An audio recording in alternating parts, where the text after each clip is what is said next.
Richard Schneider. And Richard, tell me about this exhibit, the traveling, what y'all do and what y'all's goals are. Okay, our goal is to get out into different communities. We did, I think, 27 states this year, about 170 events. Now, it could be more or less, we don't know. We haven't got the final numbers yet. Over 40,000 miles.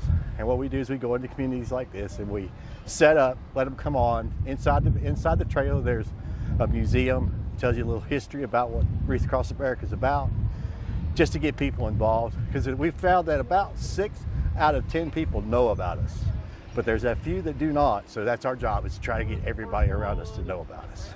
Right, and what kind of feedback have you gotten from veterans on this? Oh, tremendous. I'm a veteran myself, so I've dealt with a lot of them, and it's really good feedback. Real positive. We do welcome home Vietnam vets. Sometimes that's the hardest part. It's because they haven't talked about it. And you sit down with a vet, talks to a vet, sometimes they'll open up a little bit more, and then their family gets to hear things, maybe stories that they never got to hear before. So it's very positive, very positive. And y'all work with volunteers around the country to make this possible. Is that correct. We call them coordinators. Different. We have certain coordinators that are liaisons for an area, but when a cemetery's picked up, it's usually the communities that do the cemetery, and we go out to those communities and help them raise money for their wreaths. So we deal with the corporate side of it, but our love's more into the communities and stuff. You seem to get a lot of interest. We're here at a Veterans Day parade at Honea Path. Around Veterans Day, do y'all get a lot of interest? Yes, there is, but I tell you what, the interest is out there year round. I've never been to a place that we've gone to that we didn't get positive feed. We may have gotten a few questions asked that you really don't want to answer, but yeah, most everything's positive. Kids are positive. I mean, we remember, honor, and teach, and one of our things we want to do is we want to teach these young kids to honor these veterans and to remember what it's all about.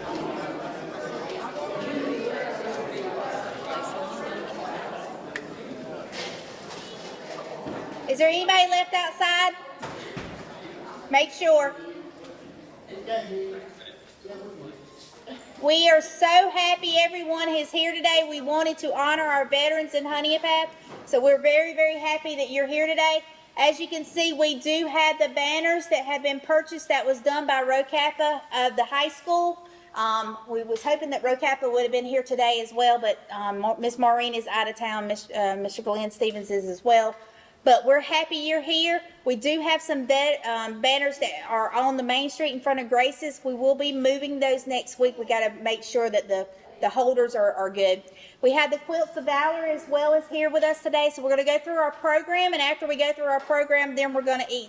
If I could have everybody's attention, it's now time for some Veterans Day remembrances.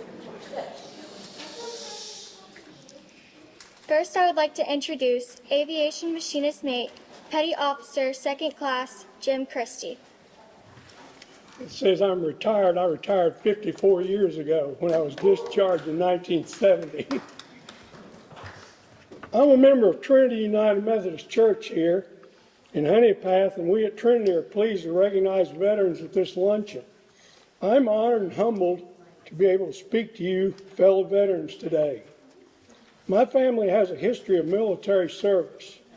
My great-great-grandfather, Clark Brothers, was in the 47th Volunteer Infantry from Indiana. He was affectionately known as a Yankee down here. He was wounded and shot in the Battle of Champion Hill, Mississippi through the right lung, and he survived to be 98 years old. He had 3 wives and 7 children. He was one lucky Yankee. My great-uncle Finley McKenzie, my dad's namesake, was in the 310th Michigan Engineers. He was killed on a pack horse in World War I when it stepped on a German mine 1 month before the armistice. He was not so lucky. My uncle Jim Daniel served in the 102nd Infantry Division in World War II. He was from Alabama. He always told us he didn't realize that Dixie wasn't the national anthem until he went into the Army. I dropped out of Ball State University in 1966 and received my draft notice 2 weeks later. Some of you can probably relate to that. If you had all your appendages, could see and hear, and didn't have flat feet, you got a direct pass to Southeast Asia in 1966. I made my first great career decision at that time and enlisted in the United States Navy. After completing boot camp and A school, I was assigned to Patrol Squadron 7 in Jacksonville, Florida, where I spent considerable time learning domestic skills. Some of you can probably relate to that also. These skills included mess cooking, paint chipping, painting, deck swabbing, and compartment cleaning. I completed the remainder of my 4-year enlistment as a crew member of a P-2V patrol bomber tracking Russian submarines all over the world. I was never in combat. The closest we ever got was when we carried live rockets and depth charges in our aircraft during the '67 Israeli-Arab War. I met many very intelligent people during my enlistment, and some of them were even officers.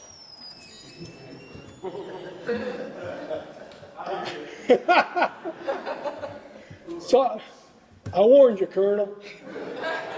I benefited greatly from my military service. I grew and matured as a young man and learned many valuable skills during my Navy service that helped me later in life. In 1968, I met a pretty well-educated young woman named Deidre Van Lane. I don't have trouble getting through this. While I was in Florida, she later agreed to become my wife. Shortly after we were married, the Navy transferred me to Brunswick Naval Air Station in Brunswick, Maine. That was one cold place. My wife had not been north of Knoxville, Tennessee.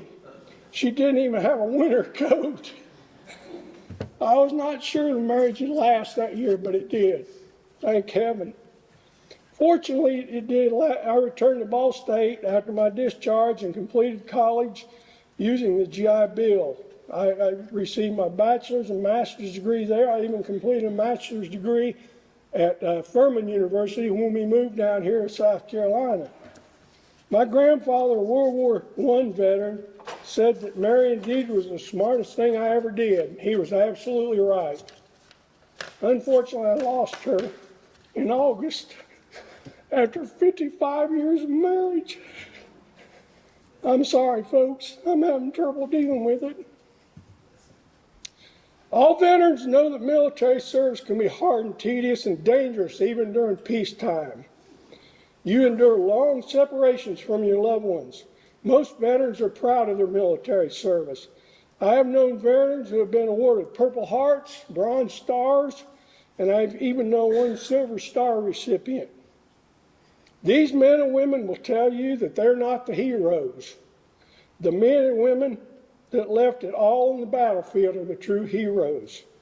Currently, less than 0.5% of the United States population is serving in the military. That is one of my concerns. The current military, I don't believe, is reflective of the general population. To all the veterans here today, remember, you are one of the reasons this country is great. I applaud your service. Thank you. Next, I would like to introduce Lieutenant Colonel Steve Watkins from the United States Marine Corps. Hoorah. Hoorah. Hoorah. Okay, I've only got 10 pages on the first intermission. But I know what it is to stand before veterans when there's chow. So this is going to be quick, sweet. If you want notes, I'll bring them to you later. But first of all, I want to let you know I was a maggot at Paris Island for 13 weeks. There you go. Made warrant, then went LDO. So I know what it is to be a Marine. You know what I'm saying? There you go. But I want to say good afternoon, and I appreciate this so much. And on a serious note, I consider it's a great honor always to stand before men and women who have served our country. It's a great country no matter what they want to tell us, right? But I'm going to keep going here pretty quick.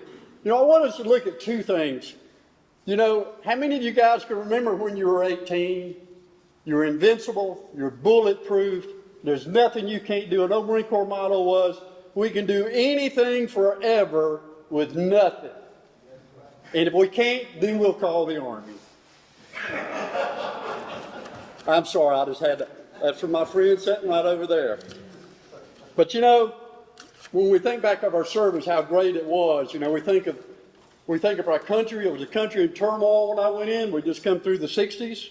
We lived through Watergate. We lived through Vietnam. But you know, it was a great country. The same thing we hear today, that's not a great country, I heard back when I was a kid. But you know, I was instilled by my parents, especially my dad, that this is a great country. It's a great responsibility for all of us who are still alive today to carry that on. And I'm going to skip a bunch of things, but one of the things I just want to do for one of the things I never understood in the Marine Corps was, it was drilled into me with an infinium. We're on the cutting edge. We're the nation's force in readiness. We can be anywhere in the globe in a moment's notice. But in my short 30 years, it seemed like we walked around everywhere we went. I don't know why this aviation thing, I never saw a lot of it. But you know, when you think about America, what comes to mind? A whole lot of different things, doesn't it? You know, we all remember those folks we served with, the friends we made, just the great times we had with family. But you know, we also think about the guys we knew we lost, right? And now we lost them during war, we lost them during accidents, but now we're losing them to age. If we look around the room this morning, there's not a World War II vet with us. Or is there any Korean War vets with us? You know, we don't realize how quickly time gets away. And you know, we all serve different lengths of time, but you know, I'm going to leave this with you. We all need to remember, we're not on active duty today, but there's a generation of kids that came before us. There's generations of folks who came before us to give us a country that we inherited, that we received. And that's a legacy you and I need to take seriously. As I said out there and look today, most of us have gray hair. You know, Chris ain't got any hair, but we won't hold that against him. But, you know, when you think about it, the thing is, I've got grandkids now, and the thing that just drives me home is all my uncles served in World War II or Korea. I had an uncle, and I didn't realize this until I was almost grown, that I never knew that lost his life riding an ammo train in France. They never talked about him. It was too hard. But you know, one of the things we need to realize, and I think we all do here, this country was built on sacrifice. When you think back to those patriots, they were going to stand up against the greatest military power known to man at that time, the British. They ruled the seas. They ruled the world. But they sought freedom and liberty from tyranny. And some of those words people don't understand anymore. But nothing's changed. Why do people flock to our country? Why do they flock to this country? It's because of the liberties and the freedoms that you and I have on a daily basis that we don't think about. Tomorrow morning you can get up and do anything you want to do. You can be anything you want to be. You can go anywhere you want to go because of the freedom men and women who came before us and left us a great legacy. And I want to challenge us today to realize that even though we're not on active duty, we still have a mission. It was driven into the Marine Corps that everything is mission. Mission, mission. You will succeed. I never met a colonel, never met a sergeant, never met anybody that said, hey, we're going to go to battle tomorrow and we're going to get our heinies kicked. I don't remember that. We were never going to be defeated. I had a lieutenant tell me one time, I told him, I said, sir, I think what are we doing? We're surrounded. He said, pretty simple, stupid. We turn around and fight the other direction. So that's the attitude we got to have. This country was given to us on sacrifice, and it's worth fighting for today. But that fighting won't be done by me and you. We've done our time. The sunset's coming for some of us. It ain't too far away. But you know what? I got a mission until I go. And the mission I want to leave us all with is when we get back and we think about all these guys, you know, and you look at Thomas Jefferson said, this nation will remain the land of the free so long as good men are brave and do the right thing. Peter Marshall said, we think of freedom not as a right to do as we please, but as an opportunity to do what's right. You and I have a challenge to do what's right. You know, I want to skip on, and what I want to say is, I got to think about my granddaughters and what they're being taught. But that legacy of my country is going to fall on their shoulders and the shoulders that come after that. And here's what I want to leave with you guys, that you have a mission. If you have grandkids, if you have great-grandkids, if you have kids. Just a side note. I got 4 of the best grandkids in the world. I told my boys, I got 4 boys too, my wife's there. I said, you know what, if I'd had them grandkids before I had you, we wouldn't have went through that trouble. But anyway, so here's what I think I want to let you guys know. You and I still have a mission today. That mission is to pass on the legacy that you and I inherited. So I wrote these things down that I got to speak at Powdersville to my granddaughters here on Monday. But here's what I'm going to tell them. Only the size of your heart matters. Not the size you are. It's not the physical attributes, but it's the depth of your character. Can you be counted on? Can you be counted on? Are you going to leave a positive impact on your country, on your friends? Our gift to the next generation is the same hope, freedom, and liberties that we have. They need to spread the news. We need to tell them that it's only through perseverance and complacency that's going to carry America through. The second thing I will tell them is don't be afraid of the circus. I got a little different perspective on words, but don't be afraid of the circus. And the circus to me symbolizes the chaotic and unpredictability of life. We don't know what tomorrow holds. None of us knew when we joined the service where we would go, what we would do, what we would see, but the Lord took care of us. It's filled with unexpected obstacles, setbacks, and uncertainties. But their role will be not to be discouraged. Don't let people discourage them. Tell them America's great. When she falters, it's on their shoulders to pick her up and just put her on the right path. The third thing I want to say to them is don't back down from the sharks. It's important that they realize that they're going to face fears. They're going to have to stand up to intimidating challenges or individuals. Our kids face some of the most difficult days and situations that I can't imagine. When I was growing up, I don't know if I had any fear at all. My mom was always home. My daddy came home. I had food. I had school. I had good friends. But you know, you look at the challenges they have today. Their role won't be easy. Their role will be hard. But instill in your kids that America gives them still the great opportunity to achieve goals that only we can imagine.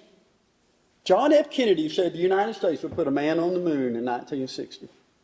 In 10 years, what did the United States do? Put a man on the moon. We had only launched one satellite. But he challenged America to overcome obstacles. Don't be shy. Don't think you're not important or that your view's not important. They need to hear that from us. Everybody's important. Every one of us is important. Confront challenges with knowledge, but I'm going to stress into them, seek truth. Just don't listen to the soothsayers. Be a critical thinker.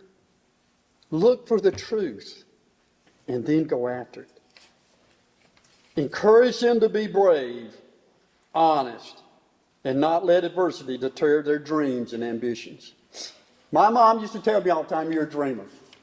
I always wanted to grow up and be Tarzan. You think about that. The guy could wrestle an alligator and a crocodile and ride elephants. What more do you want? You know what I'm saying? But it says, encourage them to be brave, honest, and not let adversity. Teach them to dream. Teach them to stretch their capabilities. Tell them that America's counting on them. John Paul Jones said, I have not yet begun to fight. Their role should be never get discouraged. Be bold, be brave, and stay the course of what's right. And here's the fourth thing is start singing when you think your neck is up in mud. There's the power of maintaining a positive attitude. My kids used to get on to me all the time. I'll never forget I had a 5th or 6th grader in Louisiana. How old was Brent? So he's sitting on the back of my pickup truck. He'd had a bad day. I don't know why. 17 years old, living at my house, everything was perfect. Anyway, so he'd had a bad day. So I come in and I said, what's the problem? He said, Dad, you don't just understand. You're always smiling. Everything's a good day. Everything's a great day. I said, yeah, it is. Teach them. Don't get discouraged. Move on. Be bold, brave, and stay the course. When difficult situations come and you think you're going to sink and you can't see out of it, that's when you dig deep. How many of you guys went through boot camp and remembered, I don't know if I'm going to do this or not? You know, 13 weeks at Paris Island was really 482 years. I aged a lot. You know what I'm saying?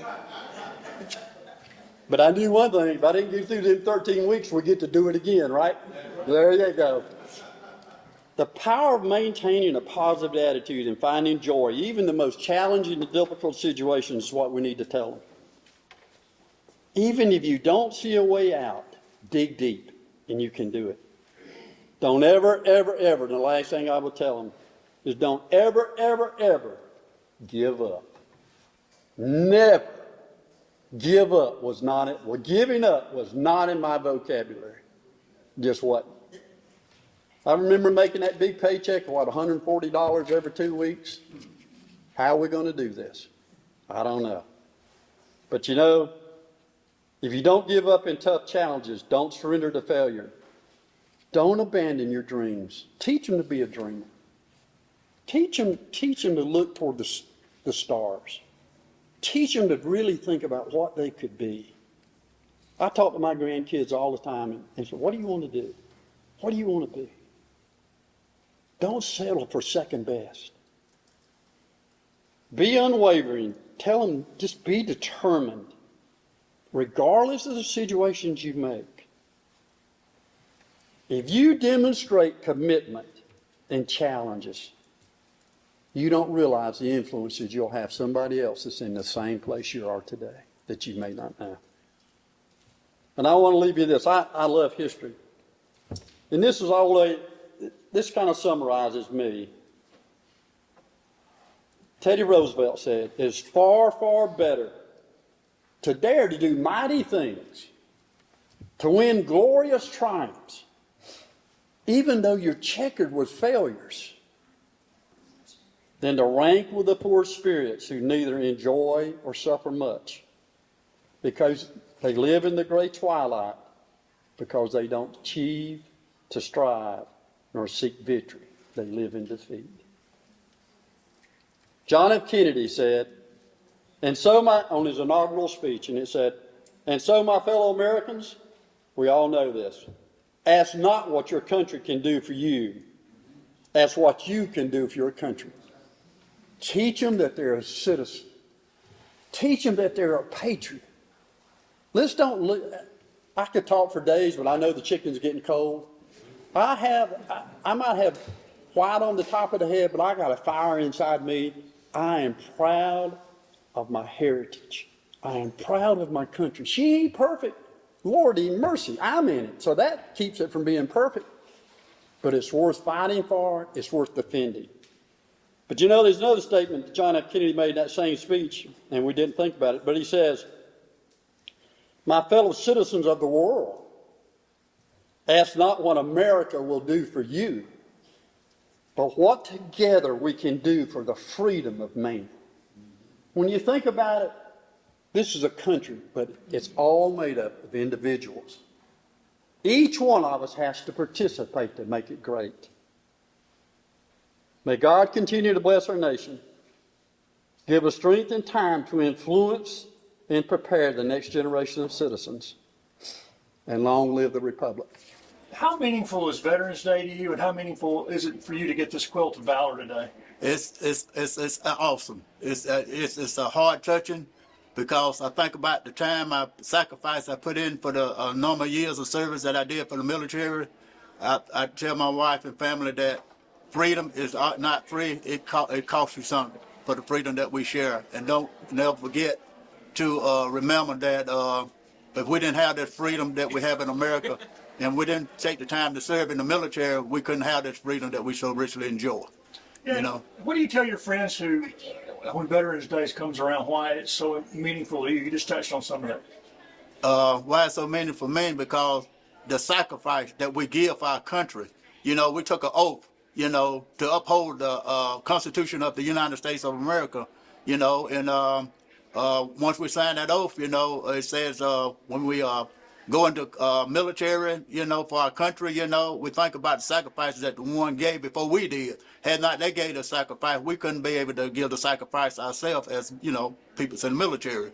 And I always love Veteran Day. I always like to look back over the years and see how they made it through, so to see how we can make it through and see what they did as soldiers and Marines or whatever, that how we could make it just like they did, you know. And so it's special to me. You know, I like to watch the movies, the veteran movies. I can't wait to see what movie they gonna have on Iwo Jima and Wake Island, all those. It brings back memory when I was in the Marine Corps, and I thought about the ships I rode and just being in different countries. You know, there ain't another country in the world like the United States of America.